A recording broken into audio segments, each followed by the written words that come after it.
What's going on, guys? It's your boy John the Liquidator coming back with another video. So it look like ESPN is under fire after a recent ranking was revealed of Caitlin Clark among all rookies. And we got major updates for you. For this one here, we got to go all the way up to Indy. Let's get it. Let's go.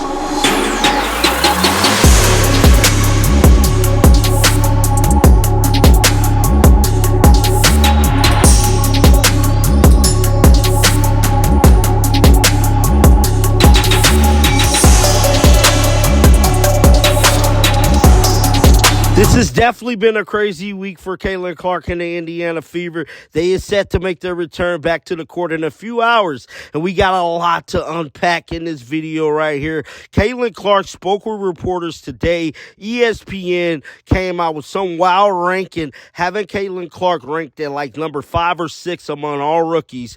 And NBA Commissioner Adam Silver set the record straight about Pat McAfee comments. We finna jump into it all right now.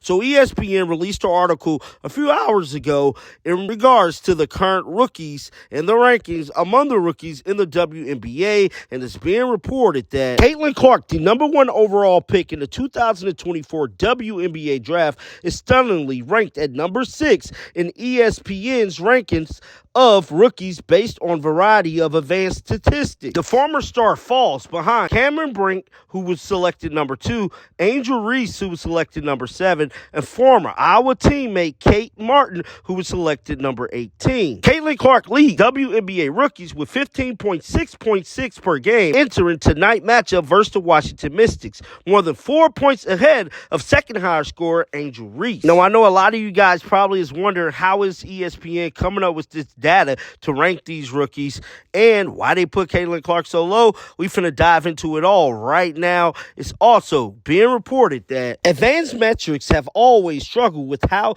to assess high usage scores, especially early in their careers, as the ability to create shots on a bad team comes along before the ability to actually make those shots at a decent percentage. ESPN, now Payne, wrote Clark has the creation part down for herself. She ranks 8th among all players in usage rate at 27.5%, and others have her assist rate at 34.1%, which is ranked 6th. And that's not counting the passes on her teammates failed to convert. ESPN's ranking are based off 3 methods: Basketball Reference's win shares, estimated wins added via the player efficiency rating, and wins generated according to simple player ratings. So it looked like basically Caitlin Clark is ranked so low because her team is bad. But ESPN is wrong for holding that against her when you're ranking her amongst all rookies when everybody else is on better teams. It is what it is, man. Moving on to another story. Caitlin Clark been pretty vocal all day today with speaking to the media. She had a lot of things to say. With all that being said, let's roll the footage. Same? Yeah, same. Can you block it out? Absolutely. Like, I don't really hear the noise. I just come here and play basketball every single day, and that's what I focus on. And, you know, this is my job, so everything else, all the external noise, doesn't faze me.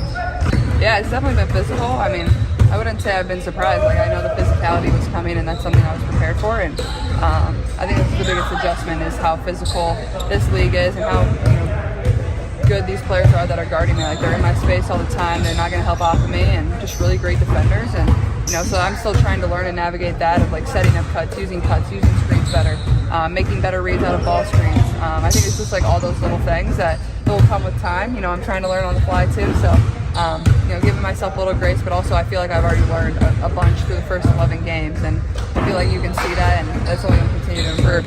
Our organization for my teammates, and I've done some really good stuff, but also I've learned a lot too. So, but yeah, at the end of the day, like, basketball's my job, and that's like what I want to focus on the most.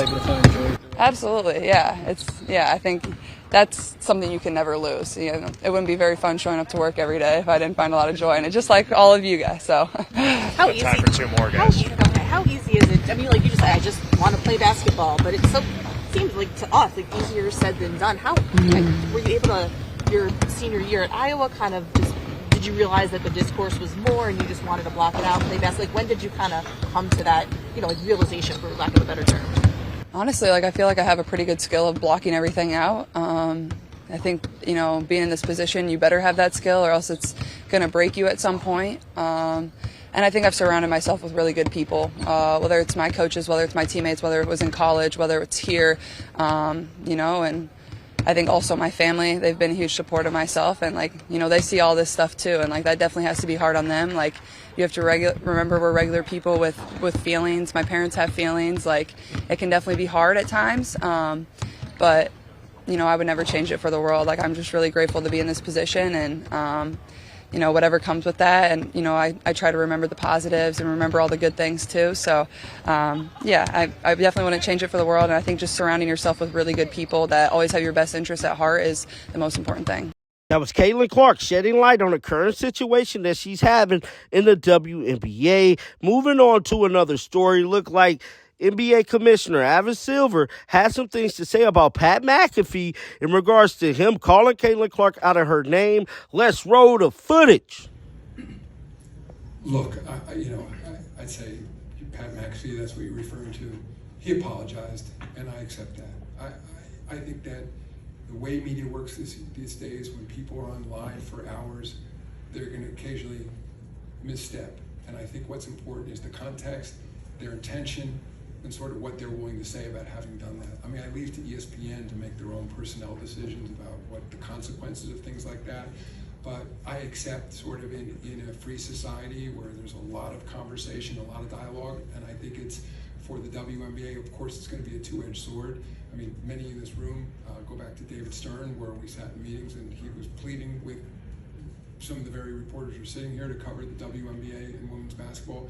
Now we're being covered, and once you get covered in an extensive way, it's a little bit product of how media works these days, that you're going to see occasional statements that people aren't happy with. But I think that my sense is, at least what I read, the player accepted the apology. Again, I think in the context of what he said, of how he said it, I think matters a lot these days. I don't want to get into sort of the cliched cancel culture debate, but I worry about that sort of this notion that if somebody seems to be a person of goodwill, is saying things that in the context seem actually supportive of the player, but says a word like that we all say shouldn't have been said, and he's the first to acknowledge he shouldn't. I don't want to overblow it. I think that we can move on from it.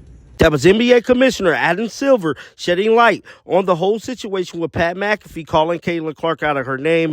And at this point, I just wish we move on from all of this. The Indiana Fever play tonight in a couple hours. Be sure to check out the game. You guys don't want to miss Caitlin Clark make her return. And I think the Indiana Fever might get this one, bro. They had a couple of days off. They had some time to rest, practice, get it all together, get the kinks out. We should see one good, solid game tonight.